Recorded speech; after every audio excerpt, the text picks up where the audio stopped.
All right. So today I'm going to talk to Elli Milan. And the reason she inspires me, and she hasn't heard this yet, so I'm super excited. Um, Elli is the founder of Milan Art and has created this amazing mastery program for artists to learn and grow. However, her and her team provides hundreds, maybe even thousands, I didn't go in and count, of hours of free content and a thriving artist community that really helps artists grow. And I don't think you would find a lot of educational programs out there that would create this kind of environment for artists. She's really leading the charge of creating a better world and mindset for artists and art lovers. And I really admire that. That's very inspiring to me. So thank you for doing You. that, Elli. Well, thank you. Yeah. So, can you share a pivotal moment in your journey that defines your path? A pivotal, oh my gosh, there's been so many. Which one do I pick? Um, I mean, there's so many. When I was a young person, it was a huge, probably the biggest moment in my life was when I realized God was real and had an encounter with God, and I became a whole new person. So that's probably the biggest change in my life, and pivotal moment. But in terms of art and art career, this maybe isn't the first pivotal moment, but I do remember a very significant moment about midway through my career where John and I were collaborating at the time. And so John's my husband, and we got this opportunity to be in this show in Philadelphia and at Whitestone Gallery. So this gallery was giving us a solo exhibition, and we had the whole gallery to ourselves for 2 months. And so she said, send me all the pictures of the art you want to put in the show. I need titles. I need the name of your show. And I need, what inspires you about each piece and what each piece is about. And I was like lost, because up to this point we were making couch art, and all of our art was decorative. We were in the decorative market, and we were trying to get into the collectible market. But in our minds, we didn't make collectible art. We made couch art. We made art that was pretty for the house, that people wanted to live with. And on the side, I would make my meaningful fine art, but I never really sold it. And it was like figurative and narrative and kind of some weird stuff. And it was just wasn't sellable. So we were doing a bunch of abstracts at the time. And some of the abstracts would be like abstract cities or abstract landscapes and just plain non-objective abstract. And I just thought they were, nice looking for people's homes. So when she asked for what was the name of our show and what are the blurbs and what is this all about and what inspires us, I would just like, oh my God, she's gonna find out we're just big phonies here. What am I supposed to say? The name of the show is Pretty Pictures, and the inspiration behind it is to make something pretty for your house. I what am I supposed to tell her? So I thought, okay, I can make something up, I can lie, and just, fudge this. But that felt bad to me. It felt like not integrity. Or I could come clean and tell her, hey, we're just couch artists, and it looks like you want a fine artist. So, we'll have to, I guess, not have this opportunity. And that felt bad too. So I just didn't know what to do. And I was really upset and just like having this inner crisis. And so I was looking at this big abstract. It was the biggest piece that was going to go in the show. And I think it was like a 48 by 60. And it was just a non-objective abstract. But it kind of did feel like a land and sky kind of situation where there was, something that sort of looked like a sky, and then, some forms down below. And I actually prayed, and I was like, okay, God, just help me come up with a title for this painting, just a title.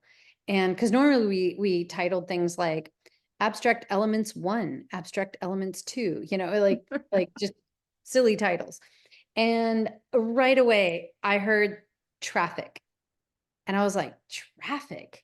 And as soon as I heard traffic and I looked at the painting, I got this like immediate download of what the painting was about.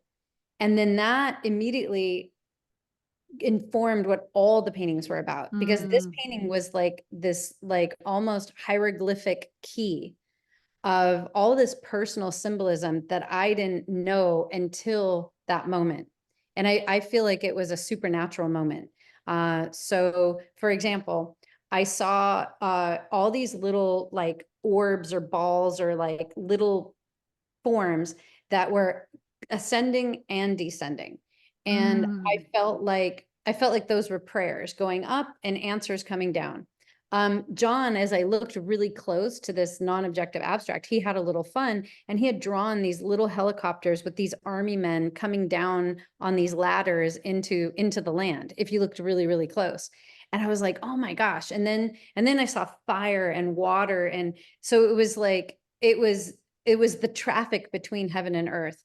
And then I saw some of our abstracts were these giant spheres with all this stuff going on inside of it. And and it had this like tail to it, like a DNA strand or mitochondria. And I was like, oh my gosh, that is like a portrait of a prayer. And each prayer has this like identity to it and this like mitochondria attached to it. And the whole thing unfolded, and I came up with all the titles, and then the name of the show was Heaven's Exchange. And there was anyway, it was just really cool, because all along what I figured out is that our art meant something. And even if you don't intend it to, you can't help it. It's just whatever is inside of you, whatever's in your guts, whatever's in your heart is going to come out on the canvas, whether you like it or not. There's nothing you can do to stop it. And it doesn't matter if you're painting an abstract, or you're painting a pretty picture of a landscape, or you're painting a city, or you're painting a portrait or a flower. It doesn't matter.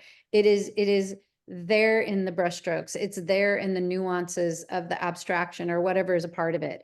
And you don't have to. I learned at that point, I had tried so hard to contrive of this fine art that meant something. And it wasn't sellable. You know, I would create these narratives, and I could write a 3-page thesis on, you know, like what it all meant and what it was all about. But nobody liked that, because it came from here. And the art that was actually powerful was the couch art, the art that was actually, you know, able to really grip somebody's heart was the stuff that I wasn't putting my intellect into. And so that was a huge turning point. And I never felt judgy about decorative art again.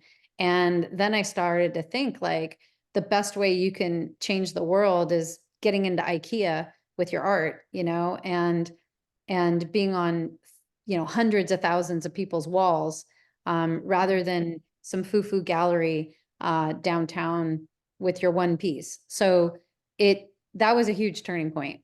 I know that was a long story, probably longer than you wanted, but no, that's awesome. Thank you. All right. So are you ready for the lightning round? Okay, I'll try to be lightning answers. Okay. It's okay if you're not. What's one word that defines your approach to life? Empowerment. Okay. What's your go-to self-care activity? Riding horses. What book or movie has profoundly impacted you? A movie lately that impacted me was Harriet. It's about Harriet Tubman, and I watched it 7 days in a row, 7 times, 7 days in a row, and I cried every single time. It's incredibly powerful. I'll have to watch it. I haven't watched it. What's your favorite way to unwind after a busy day? Work, paint. I don't count painting as work. Yeah, well, I do, but it's yeah. I mean, I've tried to design my life where I don't work anymore. So my motto is that Monday should be your favorite day of the week. So if it's not, then you're still working. So yeah, I work, you know, because I enjoy it. Yeah, that's awesome. Can you share a habit that's been the key to your personal growth? Waking up at 5 a.m. and I would say also journaling. Mm. What's one piece of advice you'd give to your younger self? Don't care about what other people think. Mm. What's your favorite inspirational quote?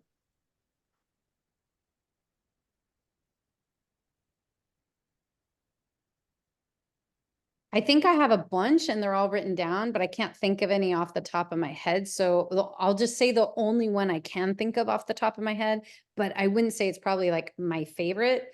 And that is by Schumann. And it's the definition of an artist. So I really love his definition of an artist, which is to shine light on the human heart is the profession of an artist. Oh, I like that. Yeah. How do you define success in life? Um, Identifying your destiny and purpose and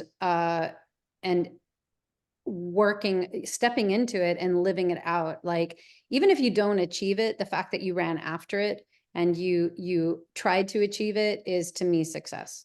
Mm. What's one small act of kindness that's made a big impact on you? Probably my mentor, Beverly, that for free, without me asking me for one penny, ever. She poured hours and hours and hours and Mm. hours and hours into my life. Awesome. What's a dream destination that speaks to your soul? Ah, I want to go to Sumba Island, Nihi, I think it's called Nihi Resort on Sumba Island. And they have horses running on the beach. And you can ride the horses, and the horses like pasture on the beach, like they're turned out loose on the beach. So you go to the beach and there's horses all around you.